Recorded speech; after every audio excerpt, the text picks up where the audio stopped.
একটু আপনাকে আমি বাস্তব একটা ঘটনা দেখাই। আমি ঘটনা বলি না, তবে এই কথাটা আমার মনে পড়ে, আমার বাস্তব জীবনের ঘটনা। আমি চাঁপাইনবাবগঞ্জ নাচল মাদ্রাসার ছাত্র। 1976 সালে পড়া আমার শুরু। 82 সাল পর্যন্ত ওখানে পড়েছি। 76 সাল থেকে 82 সাল পর্যন্ত মাওলানা শীষ মোহাম্মদ এবং মাওলানা আতাউল্লাহর দুজনের খাবার নিয়ে গেছি দুপুরে।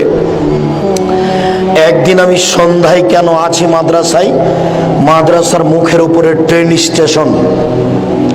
3-4টা মেয়ে ট্রেন থেকে নেমেছে, নগ্ন পোশাকের মেয়ে। টিপ টিপ টিপ টিপ করে বৃষ্টি হচ্ছে, ওদের গায়ে কাপড় লেগে গেছে। মাওলানা শীষ মোহাম্মদ অজু করে দাঁড়াচ্ছিলেন, এই সময়ে তারা বারান্দায় এসে উঠেছে। তিনি বারান্দায় অজু করছিলেন, আমি পাশে দাঁড়িয়েছিলাম। আমি পানি দিয়েছি, তিনি অজু করছেন, আমি দাঁড়িয়ে আছি। ইতিমধ্যে মেয়েগুলি বারান্দায় এসে উঠেছে। এমনি তো নগ্ন পোশাকের মেয়ে, তার উপরন্ত ভিজা কাপড়ে গায়ে কাপড় লেগে গেছে। উঠতেই তার চোখে পড়েছে।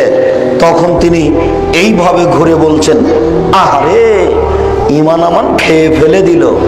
তার ভাষাটা আমি নকল করলাম, আহারে ইমান আমান খেয়ে ফেলে দিল।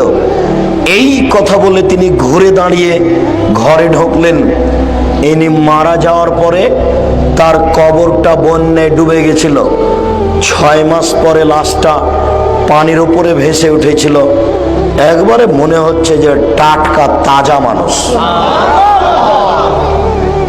পানি শেষ হয়ে গেলে ছেলেরা আবার সরাসরি লাশটা কবরে গিয়েই পড়ে, ছেলেরা আবার মাটি দিয়ে চাপা দিয়ে দেয়।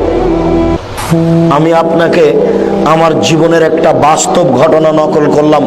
আমি স্টিল দাঁড়িয়ে আছি, এটা আমার চোখের সামনের ঘটনা নকল করছি।